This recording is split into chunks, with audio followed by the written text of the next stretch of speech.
justice to a much-loved pop culture icon is never easy, and as history has proven, fans of these characters tend to be fiercely protective of how they're depicted on screen. You can't please everyone, of course, but it's safe to say that these franchises botched their portrayals of iconic heroes and villains adapted from comic books, novels, and also previous movies in the series itself. But screwing up one character one time isn't the end of the world. You simply recast in the future and move on, hopefully with a greater consideration for what fans actually want to see. Sadly, some characters have been messed up not just once, but twice in their respective franchises, typically due to a lack of fresh ideas or simply the good old-fashioned laziness. So with that in mind, I'm Ellie with Whatculture, here with 10 movie franchises that ruined iconic characters twice. Number 10. Lex Luthor, Superman. Gene Hackman's hammy performance as Superman's arch-nemesis Lex Luthor is an undeniable high point of the first two Superman movies. However, the actor sat out on the third film only to make a belated return in 1987's universally maligned fourth outing, Superman 4: The Quest for Peace.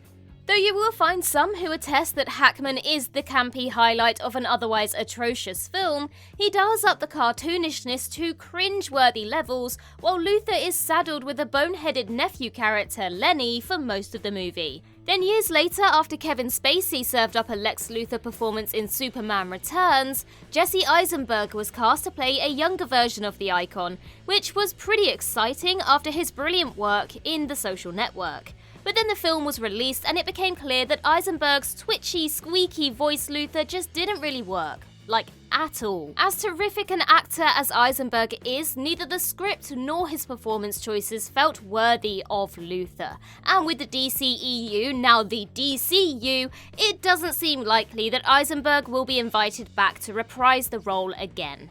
Number 9. John Connor, Terminator. John Connor is one of the most statuesque and unforgettable characters in all of sci-fi fiction, the leader of the human resistance on which the future of civilization depends. And when Christian Bale was cast to play the part in 2009's Terminator Salvation, fans were overjoyed.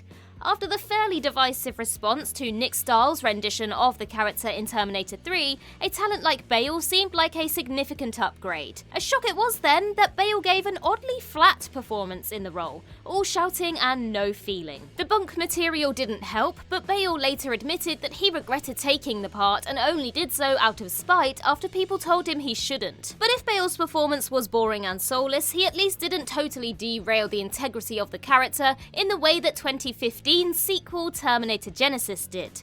The criminally underrated Jason Clarke was cast in the role, yet this fine choice was upended by the film's ballsy yet misguided dramatic gamble to transform Connor into a villain. The Resistance leader is compromised by a T-5000 early in the film, turning him into a human nanomachine hybrid Terminator known as the T-3000. It was a bold storytelling decision, but not one that remotely benefited the character or the franchise. Poor old Clark was given basically nothing to do, and when he was destroyed at the end of the movie, fans didn't really care. Number 8. Doctor Doom, Fantastic Four. We all have a slightly nostalgia-tinted view of Fox's Fantastic Four films of the noughties, but being real, they are a far cry from good movies. The films did nothing to present Doom as anything more than a generic, megalomaniacal billionaire baddie. But then came Josh Trank's 2015 reboot, one of the most troubled blockbuster productions of recent years, complete with an atrocious conception of Doctor Doom. Toby Kebbell originally signed on to play a reinvented version of the character called Victor Domashev, a hacker who used the online moniker Doom. Following the negative online fan response, however, this was changed through reshoots and editing to restore his traditional character name. Kebbell did the best he could as Von Doom, but actually only played his villainous alter ego for 3 small moments, while the rest was performed by another actor in reshoots.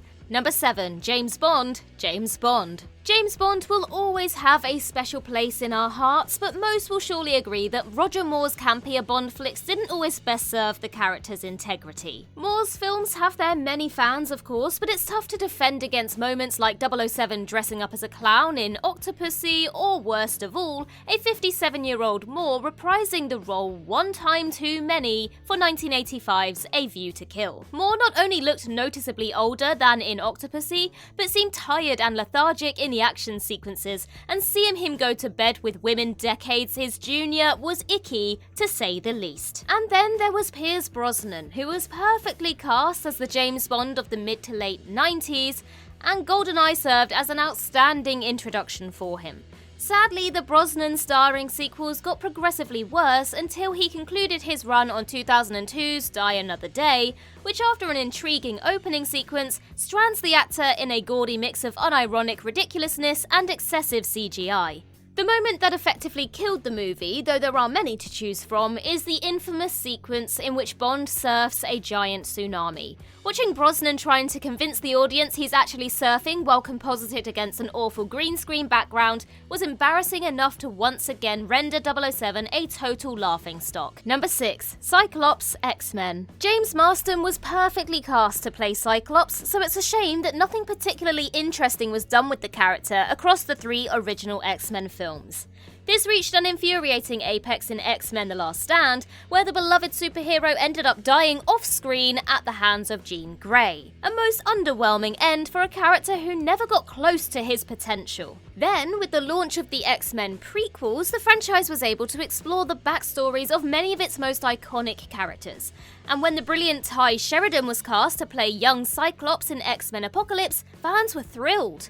Sheridan gave a decent enough performance with what little compelling material he had in Apocalypse, but by the time Dark Phoenix came around, he was again relegated to being just another mutant. For such an important character in the comics, Fox demonstrated time and time again that they just didn't know what to do with him. Number 5. Laurie Strode, Halloween. Laurie Strode is without question one of the best-loved horror movie protagonists of all time.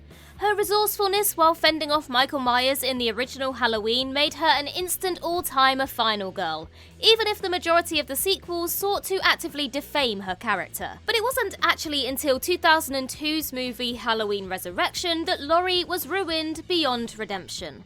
Curtis reprised the role for an extended cameo in the film's first act, where she faces off against Michael one last time and in a moment of baffling stupidity, hesitates killing Michael, allowing him to fatally wound her. It was a depressing end for the character and one which left fans with a sour taste until the character was finally redeemed in 2018's sequel to the 1978 original. Later, after the failure of Halloween Resurrection but before the success of Halloween 2018, the franchise was rebooted by Rob Zombie, focusing on a young Laurie, as played by Scout Taylor Compton. As written and acted, this version of Laurie rubbed many fans the wrong way. She came across as obnoxious and not terribly sympathetic, before Halloween 2 hinted at a future where Laurie herself could become the new antagonist. Taylor Compton's version couldn't be further from the likability of Curtis's Laurie, and was roundly rejected by the core fanbase.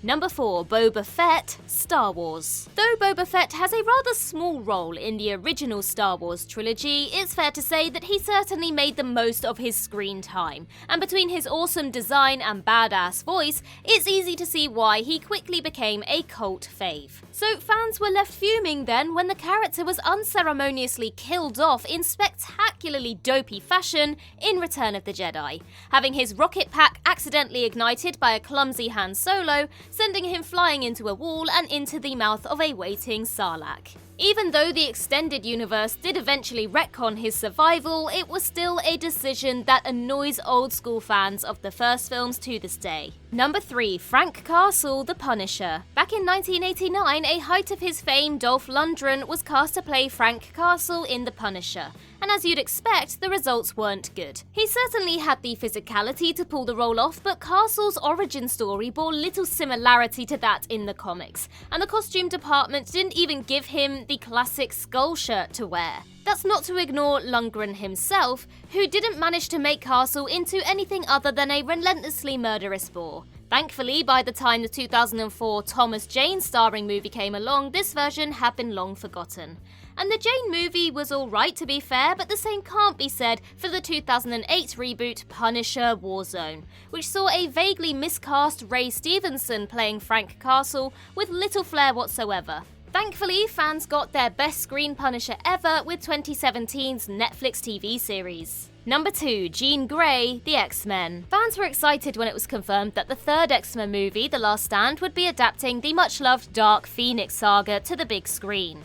But Brett Ratner's divisive sequel stripped away much of the comic's intrigue, transforming Jean into a relentless killing machine devoid of personality. For such a popular comic arc to be botched so badly on screen was brutally disappointing, and it wasn't even the last time that fans would have to suffer through it, because then a young Jean Grey made her first appearance in X-Men Apocalypse, and Sophie Turner's performance was widely ridiculed for both her unconvincing American accent and generally mediocre screen presence.